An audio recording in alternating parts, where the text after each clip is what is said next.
इसमें मसाले में ऐसा कुछ नहीं मिलता है, मिलाते हैं, ऐसा कुछ गंदा पदार्थ वगैरह होती है।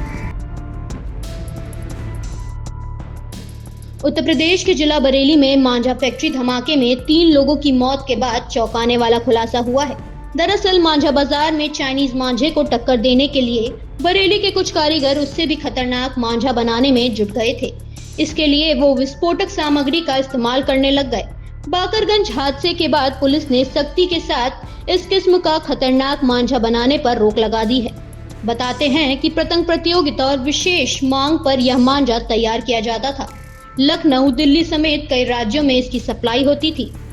बाकरगंज खड्ड के पास 7 फरवरी को मांझा बनाते समय ब्लास्ट होने पर फैक्ट्री संचालक और 2 मजदूरों की मौत हो गई थी। नाम न छापने की शर्त पर दुकानदारों ने बताया कि विस्फोटक चीजों से मिलाकर बनने वाला ये मांझा चाइनीज मांझे से ज्यादा खतरनाक है। गंधक, पोटाश, सल्फर, शीशे का चूरा, स्टील का बुरादा समेत कई चीजों से मिलकर बनाया गया ये मांझा की धार चाइनीज मांझे से कई गुना तेज होती है। कई मांझा कारीगरों ने बताया कि वे देसी मांझा ही बनाते थे, उससे किसी को कोई खतरा नहीं होता था। लेकिन ज्यादा पैसे कमाने की लालच में कुछ लोगों ने चाइनीज मांझे से भी ज्यादा घातक मांझा बनाकर बेचना शुरू कर दिया। लेकिन हादसे के बाद पुलिस की सख्ती से देसी मांझा बनाने वालों की रोजी रोटी पर भी संकट बन गया है।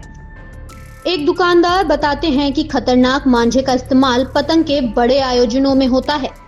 मांझे को धार देने के लिए उसमें गंधक, पोटाश के साथ स्टील का बारूद मिलाकर लुग्गी तैयार करके मांझा सूता जाता था, जिससे एक चरखी की कीमत 7,000 से 10,000 रुपए तक होती है, जबकि चाइनीज मांझे की एक चरखी 200 से 300 रुपए में मिल जाती है। वह दावा करते हैं कि ये चाइनीज मांझा भी सूरत के एक कंपनी में तैयार होता है।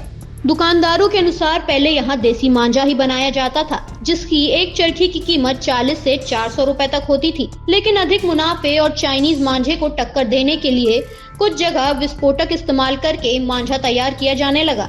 ये खतरनाक तो होता ही है। पहली बात, इसे बनाते समय ब्लास्ट की संभावना रहती है, जैसा बाकरगंज ब्लास्ट में 3 लोगों की मौत हो गई। दूसरी बात, ये राहगीरों के लिए चाइनीज से भी ज्यादा घातक है। इसकी चपेट में आते ही शरीर का कोई भी अंग तेजी से कट सकता है।